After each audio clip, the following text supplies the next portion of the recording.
Hello, wonderful AP students. Welcome to this tutorial for your LEQ rewrite.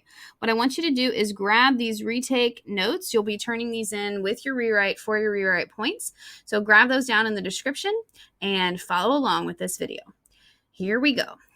Analyzing similarities and differences in the causes of two of the following revolutions. Couple of things are important here. You need to make sure that your similarities and differences deal with the causes. So, what was a similarity in the causes? What was a difference in the cause? And you're choosing whichever revolutions you want. Here are some examples. French and American. Similarities. Both French and American were influenced by the Enlightenment. That's arguable. Very good one right there because you have a lot of evidence that you can prove that one. Both were caused by war debt. Also really good because you can also prove that with evidence. You want to make sure that when you choose your similarities and your differences that you have evidence to prove it with. It shouldn't just be a statement that's hard to back up with evidence. For your differences, here's an example. French was an internal social conflict, whereas American Revolution was caused by colonial tensions with a distant imperial power. Notice for the distance, you must have one for each. Don't just say one or the other. In order to compare, you need both. So for example, you can't just say the French was an internal conflict.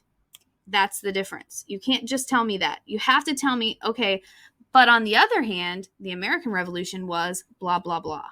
All right? We'll talk about that a little bit more later. French and Haiti, here are some more examples. Similarities. Lower classes were oppressed.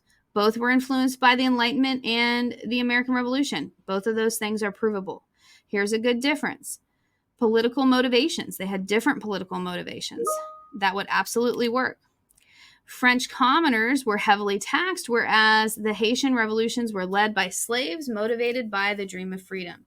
So this part right here explains those different political motivations. And notice I have an example from the French Revolution as well as the Haitian Revolution. It's just not just one or the other. So these are just some examples. What I want you to do is pause this video and take a look at your specific similarities and differences that you did and answer these questions regarding your similarities and differences. Then come back to this video.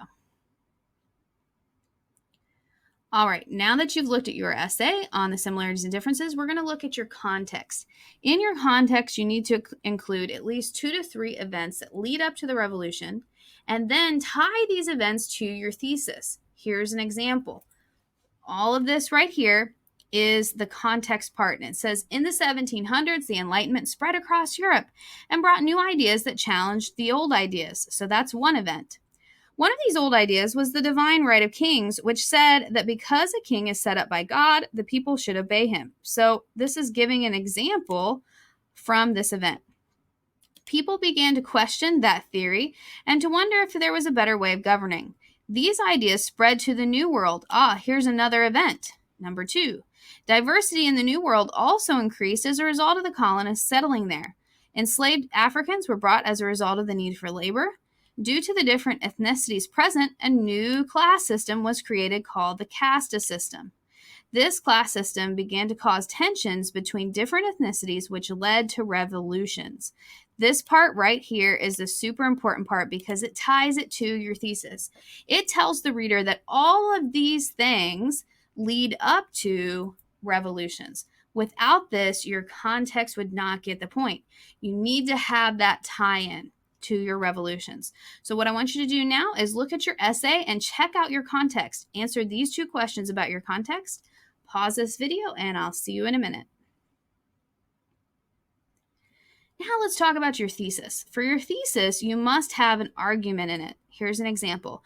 2 similarities between the causes of the French and the American revolutions were that they were both influenced by Enlightenment ideals, and they were both caused due to the war debt acquired from the French and Indian War. While a difference between the 2 was that the French Revolution was an internal social conflict, while the American Revolution was colonial tensions with distinct imperial powers. So we have our arguments in there. I have both of my similarities, and I also have the distinction or the difference. And notice I have part from the French and part from the American Revolution. That's very important. Note, the reader should be able to see a clear distinction between your similarities and differences. Don't bunch them together and say, there are many similarities and differences, such as, and then just say them. All right, make sure that you have them separated so that it's clear which ones are which.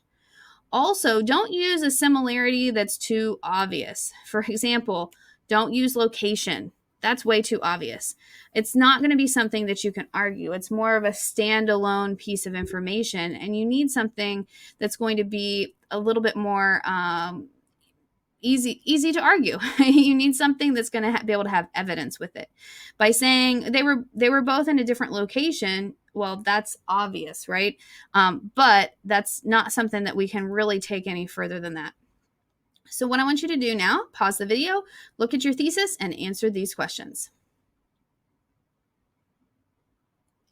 Now it's time to look at your body paragraph. You have to do two things here. You have to give evidence for your argument, and you have to support your argument. How do you do that? You need at least 6 pieces of evidence combined with your 3 body paragraphs, vocab words, places, and people. You'll probably have more than that, but try to shoot for at least 6. Then explain how and why it's important in regards to your argument. So here's an example. You want to have a topic sentence so that it states clearly what you're arguing. To begin, great Enlightenment thinkers and their ideas greatly influenced the desire of the French and American people to expand their freedoms, leading to the start of revolutions. This tells me that it's going to be a similarity, and it tells me what you're arguing. Then the person that wrote this went into all of these details, and you can see tons of vocab words, people, ideas, all of this leading up to the revolutions. Now, here's the important part. You need to tell me how this evidence or why this evidence is important. This evidence shows that the Enlightenment was a cause in both the revolutions, as it influenced revolutionaries and guided their actions towards revolution. So it's not just giving a whole bunch of facts, it's arguing those facts and telling me how those facts relate to the argument. So always go with topic sentence, your evidence, and then that explains the how part, and then the why part is right here. What I want you to do now, pause this video, look at your essay and your body paragraphs and answer the following questions, and I'll see you in a bit. Let's talk about getting the analysis point. This is using language that relates to the historical skill. In this case, it's comparison. So that means that your essay needs to show comparison. And this is what I was talking to you about in the very beginning. The similarities are pretty easy because you're just explaining one side of it, right? They were both influenced by the Enlightenment. Here's how they were. But for the difference, you need to make sure and explain both sides. This one's not going to work because it only explains one side. So it says, lastly, the difference between the American and the French Revolution was the Reign of Terror. But it doesn't tell me anything in regards to the American Revolution.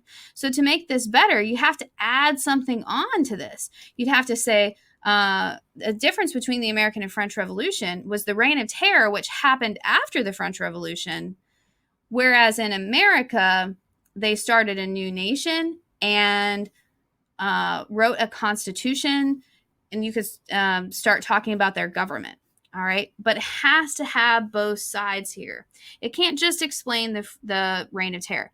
This is a really good explanation of the Reign of Terror, but then this person needed to add, whereas after the American Revolution, there wasn't a Reign of Terror, but instead, blah, blah, blah happened. All right, that's the important part, and that's what I was talking to you about, having that comparison. Now, using that comparison language, whereas or distinction, something like that, that's what gets you this analysis point. I got to take ADA attendance. My echo reminded me. All right, so what I want you to do is pause this video, look at your essay, check for the differences. Do you have a comparison for both revolutions? And I'll see you in a minute. All right, your final step to your rewrite. Based on this tutorial, use what you've learned, so everything that you've put into these notes, to fix your essay. Go to your essay and fix the problem areas that you found as you looked at it. Once you're finished, put a link to these notes at the bottom of your revised essay. Make sure it's unrestricted. That way I can see it. So you're going to go up here to share. You're going to make sure it says anyone with a link. Copy the link. Put it into your essay link. You might also want to check your essay link that you gave me to make sure that it's unrestricted. That way I can get into that as well. Then once all of that is finished, you've revised your essay according to this tutorial and you've fixed all the parts that you think need to be fixed, you're going to attend office hours and I will look at it and give you your retake points and feedback at that point. All right. Office hours next week are Tuesday, Thursday, and Friday. I will be available to help you from 12:05 to 1 o'clock. Make sure and get this done next week. Do not wait until after finals. All right, if you have any questions, send me a direct message. And if not, I will see you with your revised essay and these tutorial notes in office hours next week. See you then.